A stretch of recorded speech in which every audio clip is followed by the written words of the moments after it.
भाई देखिए, मूर्ख राजा जो होता है वो प्रजा का कभी भला नहीं कर सकता, बल्कि उल्टा प्रजा उससे परेशान ही रहती है। और आजकल तो सारे राजा मूर्ख हो रखे हैं, और प्रजा का भला तो बहुत दूर की बात है। ये तो सिर्फ अपना भला सोचते हैं। तो इसी बात पर आधारित आज आप लोगों को एक छोटी सी हास्य कथा सुनाते हैं। उम्मीद है आप लोगों को पसंद आएगी, और पसंद आए तो लाइक कर देना, शेयर कर देना और चैनल को कर देना सब्सक्राइब। तो भाई पुराने टाइम की बात है, एक चोर था, और चोर का काम तो होता ही चोरी करना है। तो रात के समय चोर निकला चोरी करने के लिए, और एक घर के पास पहुंचा।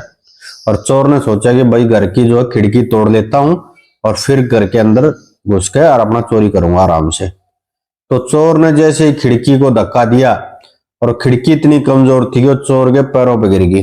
चोर का पैर टूट गया, और वो बेचारा लंगड़ाते हुए वहां से भाग गया। और सुबह वो राजा के दरबार में पेश हो गया कि महाराज, मैं एक चोर हूं, और मैं एक घर में चोरी करने के लिए घुसा, और जैसे मैंने खिड़की को खींचा पकड़ के, तो खिड़की इतनी कमजोर थी वो मेरे पैर पे गिर गिर मैं लंगड़ा हो गया, मेरा पैर टूट गया। अब राजा था वो मूर्ख, उसने उस मकान मालिक को बुला लिया जिसके घर में चोर घुसा था, जिसकी खिड़की तोड़ी थी।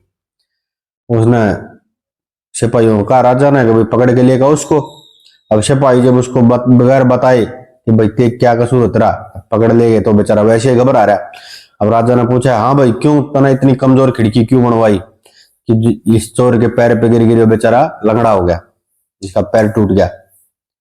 अब उसने कही, बोला जी, घबरा गया वो बेचारा, परेशान हो गया। भाई राजा तो फांसी तोड़ेगा गुस्से में। राजा बोला, जी मेरी कोई गलती नहीं है, यह गलती तो सारी उस मिस्त्री की है, उस बढ़ई की है, खाती की, जिसने वो खिड़की बनाई। मैंने तो उसको अच्छा सामान ला के दिया था अच्छी खिड़की बनाने के लिए। अब राजा ने सिपाहियों को आदेश दिया, भाई उस मिस्त्री को पकड़ के ले आओ, खाती को। अब सिपाही गए और वह खाती में पकड़ ले गए। अब राजा ने पूछा, हाँ भाई एक बात बता, जब इस मकान मालिक ने तेरे को सारा सामान बढ़िया ला के दिया, पूरे जितने तूने पैसे मांगे उतने पैसे दिए, और फिर तूने इतनी कमजोर खिड़की क्यों बनाई कि इस चोर ने बेचारे ने एक झटका मारा, उस समय टूट गया, इसका पैर टूट गया बेचारे का। अब बेचारा खाती भी घबरा गया भाई, लेकिन खाती भी समझदार था, तो भाई तू भी किसी और पर टाल दे। बोला, महाराज मेरी गलती नहीं है, मैं तो लकड़ी भी मैं अच्छी लेकर आया, खिड़की भी मैं अच्छी बना रहा था, लेकिन ये सारी गलती तो उस लड़की की है। वो जो सुंदर लड़की वहां से जब निकल रही थी ना, मैं खिड़की बना रहा था, और मेरा ध्यान उसकी तरफ चला गया, कील जो हो गलत जगह लग गई, और खिड़की जो कमजोर होगी। अब राजा ने आदेश दिया, भाई उस सुंदर लड़की को बुला के ले आओ। लड़की को बुलाया गया। अब राजा ने कही, हाँ भाई सुंदरी, तू उसी समय वहां से क्यों निकली जब ये मिस्त्री जो है बड़ा ही खिड़की बना रहा था, और इसका ध्यान तेरी तरफ हो गया, और खिड़की इतनी कमजोर होगी कि कील गलत जगह लगी, और ये चोर बेचारा लंगड़ा हो गया। अब उसने सोची, भाई राजा तो सजा देगा। अब उसने कही, महाराज मेरी भी कोई गलती नहीं है, देखो सुंदर तो मैं भगवान ने बनाई हूं, लेकिन ये गलती सारी उस दर्जी की, जिसने ये मेरा घाघरा बनाया था, जिससे मैं और भी ज्यादा सुंदर दिख रही थी। अब राजा ने सिपाहियों की तरफ देखा, सिपाही समझ गया, हाँ अब दर्जी का नंबर है। अब सिपाही गए और दर्जी ने पकड़ ले। अब दर्जी को राजा ने दर्जी से कहा, अब हाँ तूने ऐसा इतना सुंदर घाघरा क्यों बनाई हो, जिससे इतनी सुंदर दिखने लगी है? सुंदर तो पहले तेरा घाघरा पहनने के बाद तो और भी ज्यादा सुंदर होगी। और उससे जो इस बड़े का ध्यान बट गया जब ये निकली वहां से, और गलत जगह कील लगी, खिड़की कमजोर होगी, इस चोर का बेचारे का पैर टूट गया।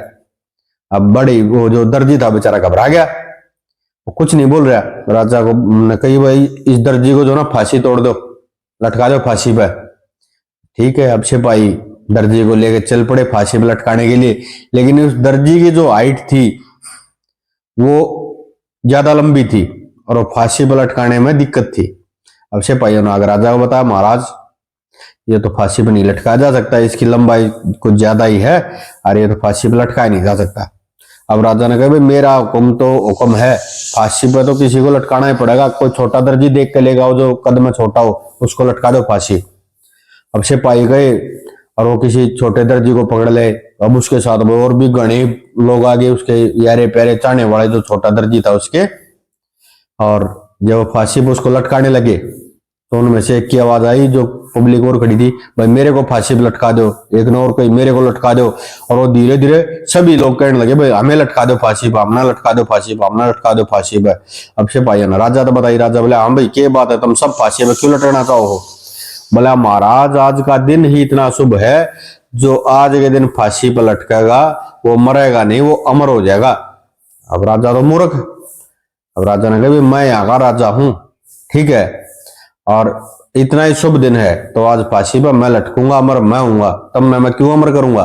चलो भाई मेरे को फांसी पर लटका दो। राजा को फांसी पर लटका दिया, राजा हो गया अमर। क्यों? राजा की जो फोटो है वो दरबार में लगी, वो अमर हो गया हमेशा हमेशा के लिए। तो मूर्ख राजा जो है उससे पूरी प्रजा दुखी रहती है भाई। मूर्ख राजा प्रजा का भला नहीं कर सकता। और आजकल तो ये सारे राज्य जो है ये मूर्ख हैं, सब अपना भला करते हैं, दूसरों प्रजा का तो कोई मतलब ही नहीं इनको। तो वह ऐसे भी हो जाता है। वो एक बार क्या हुआ, एक जाट था और जाट के बेचारे का आ गया टोटा।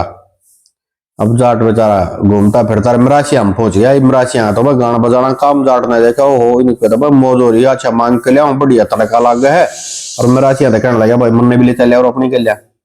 मरासी बोले भाई राजा तेरे बस की बात नहीं है, अब देखिए मारा तो मांगने खाना काम है। जाट ने कही बार अब मैं भी कर लूंगा यार, मन भी ले चलिया करो। मरासी बोले भाई देख मारा तो यह सुर और ताल मिलानी पड़ेगी। जाट बोले हाँ मिला लूंगा कोई दिक्कत नहीं, भले चालियो मन ने भी। अब बोले ठीक है तो कल राजा दरबार में चलेंगे। और तैयार हो रही है राजा, बोला ठीक है। दो तो मरासी और तीसरा जाट, और वह पहुंच गए राजा दरबार में। पहले मरासी जाते गई धन धनो सरकार, दूसरा मरासी बोले अंधन तब भरे रहा थारे भंडार। राजा बैठा वो अपने सिंहासन पर, जाट की नजर उड़ा देखा बैठा हुआ कितना ऊंचा बैठा। और जाट कुछ ना बोले, मरासी ने कहा बोला बोल ना, ओहो बोला गलती बन गई, फिर बोलो ही बोल लूंगा।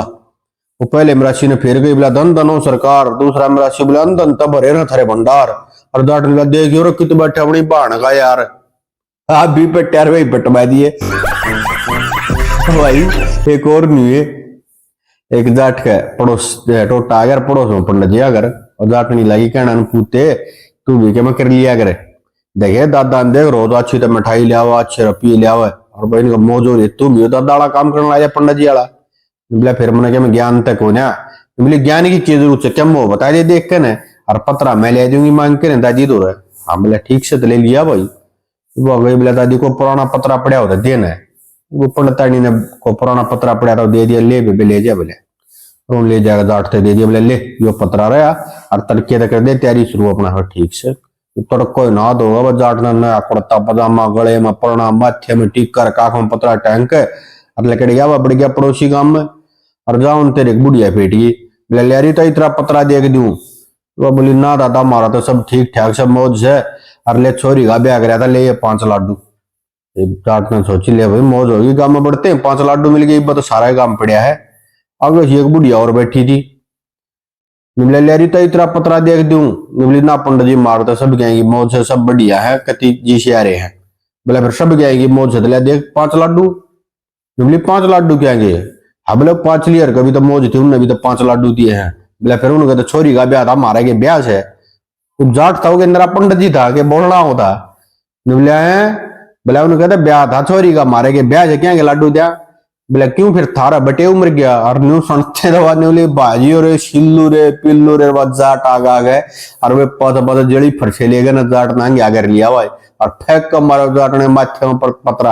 अब बोले फूक देने कितने ले ठागे ने, ये मतलब एक जगह 5 लाडू लेकर रखे थे, बाकी तो सारे जेड़े गिंडा से लेकर